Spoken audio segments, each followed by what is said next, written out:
मैंने जब से होश संभाला अपनी माँ को मेहनत करते ही देखा। मेरी माँ मुझे हमेशा कहती कि कामयाबी का कोई शॉर्टकट नहीं है, अगर कुछ बनना है तो हुनर और पढ़ाई बहुत ज़रूरी है। मैंने अपनी ज़िंदगी में अपने पिता को कभी नहीं देखा और ना ही माँ ने कभी बताया कि मेरा बाप कहाँ है।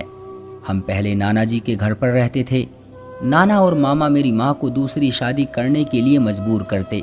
मेरी माँ ने मेरी वजह से दूसरी शादी नहीं की ताकि मैं इग्नोर ना हो जाऊं और अपना सारा ध्यान मेरी तरफ रखा। मेरा नाम विक्रांत है और मैं एक बहुत बड़े बिजनेस का मालिक हूँ, मगर ये सब मुझे विरासत में नहीं मिला, बल्कि मैंने अपनी मेहनत से खुद कमाया है। मगर ये सब मुझे विरासत में नहीं मिला, बल्कि मैंने अपनी मेहनत से खुद कमाया है।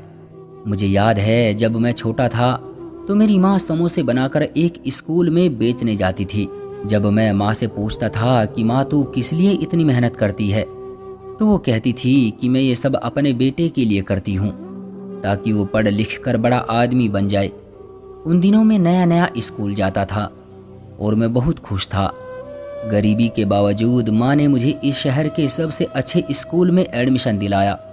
उसकी फीस बहुत ज़्यादा थी क्योंकि मेरी माँ पढ़ी लिखी नहीं थी, इसलिए तो माँ घर के पास ही लड़कियों के स्कूल में एक नौकरी करने लगी और वो समोसे बनाकर लंच टाइम में बेचती थी और ये सब वो मेरी फीस भरने के लिए करती थी। मगर उस वक्त मैं ये सब नहीं जानता था, इसलिए माँ से तरह तरह के सवाल पूछता था। लेकिन माँ ये सब काम तो मेरे पिता को करने चाहिए थे ना, वो ये काम क्यों नहीं करते? तब मेरी माँ मुस्कुरा कर कहती, पता है जब तू पैदा हुआ तो मैंने तुम्हारे पिता को कम वक्त देना शुरू कर दिया था, क्योंकि घर का काम और फिर तुझे भी संभालना होता था। इसलिए तेरे पिता कहने लगे कि अब तेरा बेटा हो गया है तो इसलिए तुझे अब मेरी ज़रूरत नहीं है। और बेटा अब तुम्हारे पिता ऊपर भगवान के पास चले गए, ये कहकर वो मेरा माथा चूम लेती। लेकिन माँ तुम्हें पिता को इतनी जल्दी नहीं जाने देना चाहिए था, क्योंकि अभी तो मैं बहुत छोटा हूँ और तुम्हारी मदद भी नहीं कर सकता हूँ। ये सुनकर मेरी माँ कहने लगती, तू मेरी मदद कैसे नहीं कर सकता? जा सामने रखे मिर्च मसाले के डब्बे उठाकर ला ताकि मैं जल्दी से समोसे बना लूँ। और आज अगर तू अपनी कॉपी पर 2 स्टार लेकर आया तो स्कूल से वापस आते ही मैं तुझे 2 समोसे दूंगी। माँ की बात सुनकर मैं झटपट डब्बे उठा लाता। माँ की यही बातें मुझे बहुत बड़ा और जिम्मेदार बनने पर मजबूर करने लगी थी। घर हमारा अपना था और हमारे घर के दूसरी तरफ लड़कियों का एक बहुत बड़ा स्कूल था। पहले पहल माँ स्कूल की टीचर्स के लिए चाय पानी ले जाती थी। फिर वो माँ के काम से इतने खुश हुए कि माँ की उसी स्कूल में नौकरी लगा दी। स्कूल की सफाई पर माँ को सैलरी मिलती थी, जिससे हमारा गुजारा अच्छा हो जाता था। चूँकि मेरा बाप तो मर चुका था और घर में हम 2 माँ बेटे ही रहते थे, मगर मेरी माँ मेरे लिए बहुत ऊंचे ख्वाब देखती थी।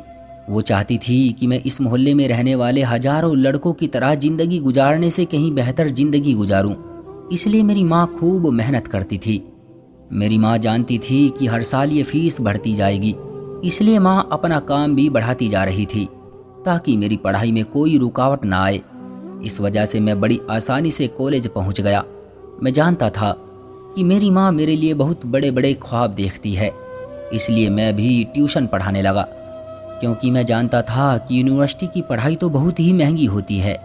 इसलिए हम दोनों माँ बेटे मिलकर मेहनत करने लगे और जब मेरी पढ़ाई पूरी हुई तो हमें लगा कि हमारी मंजिल बहुत आसान थी, मगर ऐसा नहीं था। यहाँ छोटी सी नौकरी के लिए भी बहुत पैसा लगता था, मगर मेरी माँ हार मानने वालों में से नहीं थी।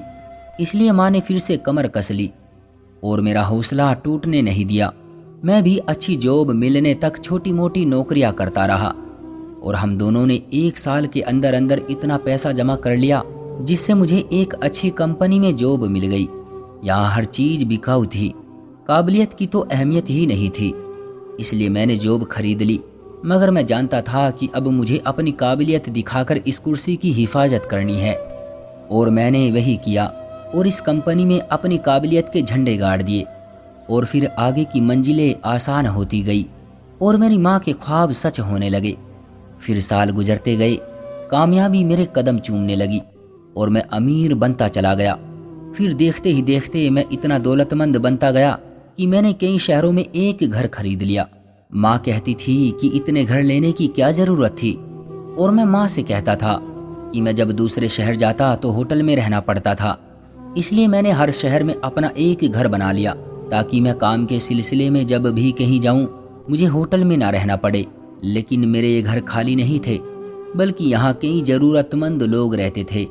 मैं अमीर हो गया था, मगर हम माँ बेटे को दौलत ने घमंडी नहीं किया था। मेरी माँ अब भी काम करती थी। उसने एक कुकिंग सेंटर खोल रखा था जिसमें वो गरीब औरतों को खाना पकाना और इस हुनर का कारोबार बनाने का गुण सिखाती थी। मेरे पास अब इतनी दौलत थी कि हम दोनों माँ बेटे बैठकर खाते तो तब भी ये दौलत खत्म ना होती। फिर हमने इस दौलत और अपनी काबिलियत को दूसरों में बांटनी शुरू कर दी और लोगों में सुविधाएं बांटने लगे। मेरी माँ ने अपने आखिरी सांस तक मेहनत की और इस दुनिया से इज्जत के साथ चली गई। मैंने देखा कि जिस औरत का एक बेटे के सिवा इस दुनिया में कोई नहीं था, उसके मरने के समय हजारों लोग उसके लिए रो रहे थे। फिर कई महीनों बाद मैं अपने एक घर आया तो मैंने अपने घर के बाहर एक लंगड़ा फकीर देखा। उसने मुझसे कहा, बेटा मुझे 1 रुपया दे दो। ये सुनकर मैं हंस पड़ा और उसे कहने लगा, अरे बाबा, आजकल के फकीर तो 50-100 रुपयों से कम नहीं लेते और तुम इस दौर में भी 1 रुपया मांग रहे हो। ये सुनकर वो फकीर खामोश हो गया। मैंने जेब से 1000 का नोट निकाला और उसे दे दिया, मगर उसने लेने से मना कर दिया। कहने लगा, बेटा ये रख लो, जिस दिन तुम्हारे पास 1 रुपया हो मुझे दे देना। मैं जल्दी में था, इसलिए उसकी बात सुनकर मुस्कुराया और आगे बढ़ गया। मगर वो फकीर रोज मेरे घर के सामने आ बैठता और आते जाते मुझसे 1 रुपया मांगता। फिर एक दिन मैंने रुक कर उससे पूछ ही लिया कि तुम मुझसे 1 रुपया ही क्यों मांगते हो। ये सुनकर वो फकीर कहने लगा, जिस दिन तुम मुझे 1 रुपया दोगे मैं तुम्हें ये बात बता दूंगा। ये सुनकर मुझे इस बात में दिलचस्पी पैदा हो गई कि आखिर उसके मन में क्या राज था। मैं क्योंकि अब बहुत दौलतमंद हो चुका था, इसलिए अब मेरे पास 1 रुपये का खुला नोट नहीं मिल पाता था, बल्कि मैंने तो कई सालों से 1 रुपये की शक्ल तक नहीं देखी थी। मगर मैं जानना चाहता था कि वो फकीर मुझसे 1 रुपया ही क्यों लेना चाहता था। इसलिए एक दिन जब मुझे घर आते हुए ये बात याद आई तो मैंने सड़क पर गाड़ी रोक ली और एक मांगने वाले बच्चे को 100 का नोट देकर उससे 1 रुपया ले लिया और फिर घर आकर गाड़ी से उतरा और 1 रुपया लेकर उस फकीर के पास आ बैठा। मैंने उससे कहा, बाबा ये लो, आज मैं तुम्हारे लिए 1 रुपया ले ही आया हूँ। ये कहकर मैंने वो रुपया उसकी हथेली पर रख दिया, जिसे देखकर वो फकीर रोता ही रह गया और मैं उसे हैरान परेशान देखता रहा। पता नहीं इस बेचारे को उस रुपये को देखकर कौन सी बात याद आ गई। थोड़ी देर बाद उसने अपने आंसू साफ किए और कहने लगा, मैं बहुत गरीब आदमी था, इसलिए शादी नहीं करना चाहता था, क्योंकि मैं नहीं चाहता था कि मैं अपने जैसे गरीबों को पैदा करूं और मेरी औलाद भी मेरी तरह घुट घुट कर जिए। मगर मेरे पिता ने ज़बरदस्ती मेरी शादी कर दी और मेरी जिस औरत से शादी हुई वो बहुत अच्छी औरत थी, क्योंकि वो मेरी तरह बस ख्वाब नहीं देखती थी, बल्कि वो उन ख्वाबों को पूरा करने के लिए मेहनत भी करती थी। वो मुझे बहुत समझाती थी कि अच्छी ज़िंदगी जीने के लिए ख्वाब नहीं देखने पड़ते, बल्कि उसके लिए मेहनत करनी पड़ती है।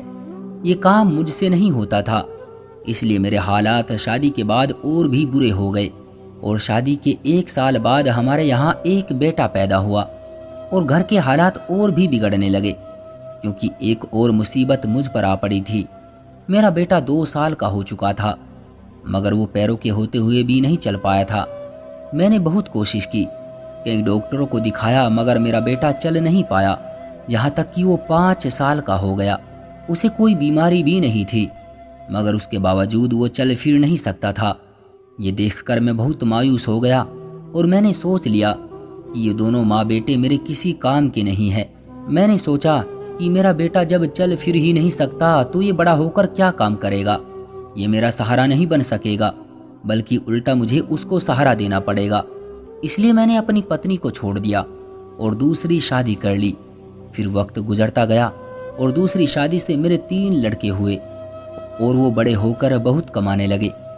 मगर जैसे ही मेरे बेटों के पास दौलत आई, मेरी पत्नी और बेटों ने मुझे ये कहकर निकाल दिया, तुमने हमारे लिए कुछ नहीं किया, इसलिए अब हमें भी तुम्हारी ज़रूरत नहीं।